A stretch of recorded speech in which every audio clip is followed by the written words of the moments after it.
Qur'onda jannat shunchalik batafsil tasvirlanganki, u yerga iloji boricha tezroq borishni istab qolasiz. U yerda ko'ngil ishtaha qiladigan va ko'zlar lazzatlanadigan narsalar bor. Sizlar u yerda abadiy qolursizlar. Payg'ambarimiz shunday dedilar: u yerda doimo sog'lom bo'lasizlar va hech qachon kasal bo'lmaysiz. Boqiy yashaysiz, hech qachon o'lmaysiz. Hech qachon qarimaysiz, doim yosh bo'lasiz. To'kin sochinlikda yashaysiz, hech qachon muhtoj bo'lmaysiz.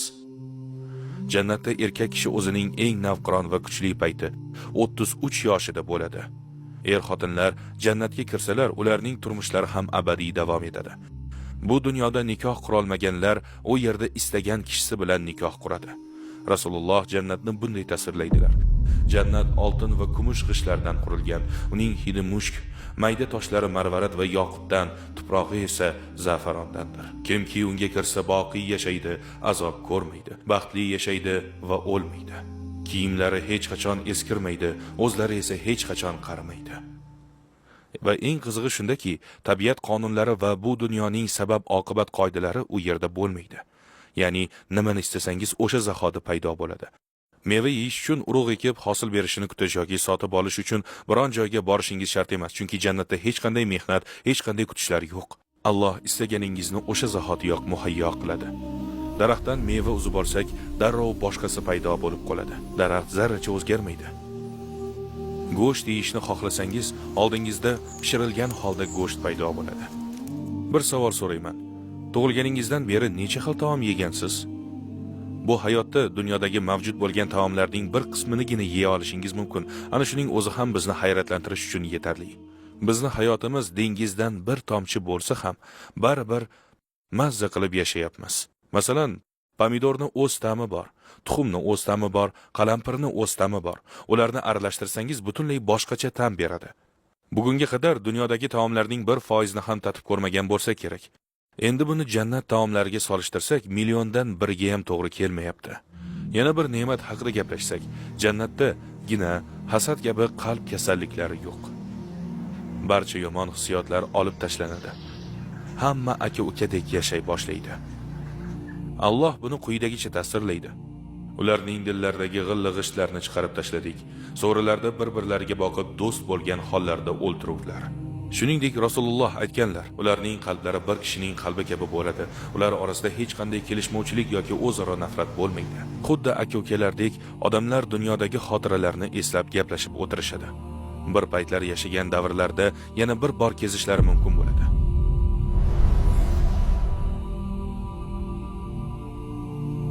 Xuddi kino ichiga tushib qolgandek.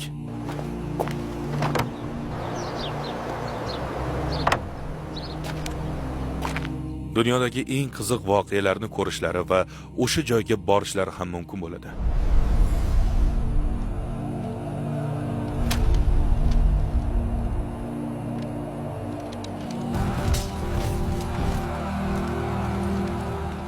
Endi boshqa ne'matlar. Toza suvli daryolar, sutli daryolar, asalli daryolar va tasavvurimizdan tashqari boshqa ko'plab daryolar bo'ladi. Qur'onda Alloh shunday deydi: taqvodorlarga va'da qilingan jannatning misoli budir. Ostidan anhorlar oqadi, mevalari va soyalari doimiydir. Ichida aynimagan suvli anhorlari, ta'mi o'zgarmagan sutli anhorlari, ichuvchilarga lazzat baxsh xamir sharobli anhorlari, musaffo asalli anhorlari bor. Ular uchun u yerda barcha mevalar va o'z Robbilaridan mag'firat bor. Bu yerda aytilgan sharob dunyodagi sharobga o'xshamaydi. U jannatga xos sharob bo'ladi. Ular zavq va taskin beradigan sof ichimliklar bo'ladi. Hech kimni mast qilmaydi. Bu go'zalliklardan tashqari jannat iqlimi ham mukammal darajada bo'ladi.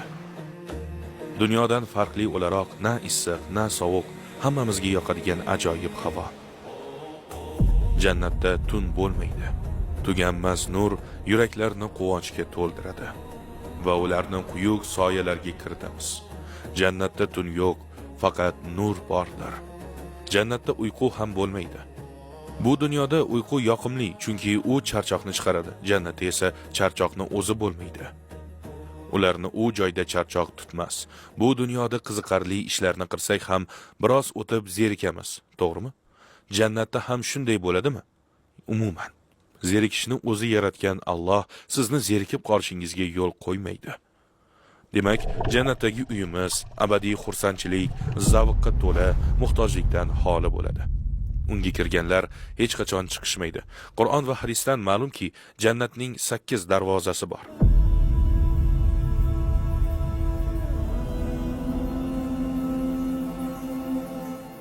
Odamlar amallariga qarab ulardan biridan kirishadi. Ular namoz darvozasi, jihod darvozasi, sadaqa darvozasi, rayyon darvozasi, haj darvozasi, kechirimlilar darvozasi, imomlar darvozasi va zikr darvozasi bor. Mo'minlar o'zlarining martabalari va Alloh huzuridagi mavqelariga ko'ra jannatning 7 qavatidan birida bo'ladilar. Ular Al-Firdavs, Adn, Naim, Dorul Xuld, Al-Ma'wa, Dorussalom va Illiyun. Xo'sh, agar jannatning darajalari har xil bo'lsa, unda qanday qilib eng yuqoridagi kishi eng pastdagi kishi bilan birga bo'lishi mumkin? Badiiuzzamon Said Nursi buni payg'ambarimiz alayhissalomning hadisi bilan go'zal tarzda bayon qilgan. Kishi jannatda o'z rafiqi bilan bo'ladi. Ataylik, mening tam bilish qobiliyatim juda kuchli, sizniki esa kuchsizroq deylik. Biz go'zal manzarani tomosha qilib o'tiribmiz.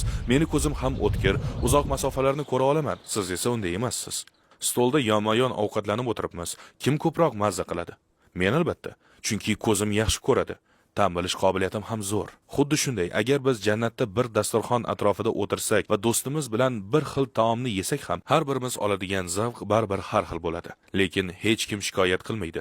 Hamma o'zida bor narsadan rozi bo'ladi. Hech kim yuqori martabada bo'lmaganidan xafa bo'lmaydi, chunki aytganimizdek, har qanday salbiy yoki xafa qiluvchi tuyg'u ularning qalbidan olib tashlanadi. Jannatda odamlar qanday kiyimda bo'lishadi? Qur'on bizga jannat liboslari ipakdan tikilgani va chiroyli bezatilgani haqida xabar beradi. Ular yupqa yashil ipak va istabroqdan liboslar kiyadilar, qalin ipakning bir turi. Ular oltin bilaguzuklar va marvaratlar bilan bezanurlar, kiyimlari esa ipak bo'lur. Jannatda ko'rinishimiz qanday bo'ladi? Dunyodagi ko'rinishimizda bo'lamizmi? Jannatda Alloh har bir insonga mukammal go'zallik va uni eng yoqtiradigan qiyofani beradi. Va bu go'zallik faqat bitta ko'rinish bilan cheklanib qolmaydi. Alloh bandalariga xohlagan paytda istalgan qiyofani tanlashga ruxsat beradi. Demak, jannat kishilari istagan chiroyga ega bo'lishlari mumkin bo'ladi. Rasululloh sallallohu alayhi vasallam darhaqiqat jannatda bir bozor borki, unda erkaklar va ayollarning suratlaridan boshqa hech qanday savdo sotiq yo'q. Shuning uchun qachonki biror kishi ko'rinishini o'zgartirishni istasa, u yerga kiradi dedilar. Jannatga eng oxirgi kiradigan kishini bilasizmi? Rasululloh sallallohu alayhi vasallam shunday dedilar: "Men do'zaxdan chiqadigan va jannatga kiradigan oxirgi odamni bilaman. U do'zaxdan chiqadi, olovdan emaklab chiqadi va Alloh unga bor va jannatga kir deydi. U unga boradi, lekin u to'ladek ko'rinadi. Keyin qaytib kelib deydi: "Ey Robbim, men uni to'laligida topdim." Alloh yana: "Bor va jannatga kir. Chunki senga butun dunyo ne'matlaridek hatto 10 barobar ko'p ne'mat beriladi" deydi. U kishi hayratlanib: "Sen olamlarning parvardigorisan, meni masxara qilyapsanmi? Yoki ustimdan kulyapsanmi?" deydi. Buni rivoyat qilgan sahoba Abdulloh ibn Mas'ud shu joyga kelganda Rasululloh sallallohu alayhi vasallamni orqa tishlari ko'rinib qolguncha jilmayib kulganlarini ko'rdim dedilar. U kishi jannat ahli orasida eng past darajali bo'ladi. Eng asosiy savol: jannatda Allohni ko'ra olamizmi? Ha, inshaalloh. Eng katta baxtimiz Allohni ko'rishimiz va uni bizdan roziligini bilish bo'ladi. Qur'on buni shunday ta'riflaydi: "U kunda bor chiroyli yuzlar, Robbisiga nazar soluvchilar. Bu jannatdagi eng katta ajr bo'ladi." Badiiuzzamon Said Nursi shunday ta'riflaydi. U o'zining tafsirida shunday deydi: "Yer yuzida 1000 yillik quvonchli hayot jannatdagi 1 soatga ham teng emas. Hamda jannatda 1000 yil yashash Allohni 1 soat ko'rishga teng emas." Buni o'z hayotingiz bilan solishtirmang. Buning o'rniga boshidan oxirigacha hech qanday qiyinchiliksiz, faqat quvonchga to'la hayotni tasavvur qiling. 1000 yillik shunday hayot bo'lsa-yu, lekin baribir jannatda atigi 1 soatga teng bo'la olmasa. Yana jannatda 1000 yil tasavvur qilib bo'lmaydigan ne'matlarga to'lib toshgan hayot ham Allohning jamolini 1 soat ko'rishga teng emasdir. Parvardigorning go'zalligini ko'rgan mu'minlar unga maftun bo'ladilar va minnatdorliklarini shu kabi so'zlar bilan ifodalaydilar. Subhanalloh, alhamdulillah, Allohu akbar. Yana bir dahshatli narsa: jannat ahli do'zax ahlini ko'rib turadilar. Jahannamdagilar ham jannatdagilarni ko'rib turadi.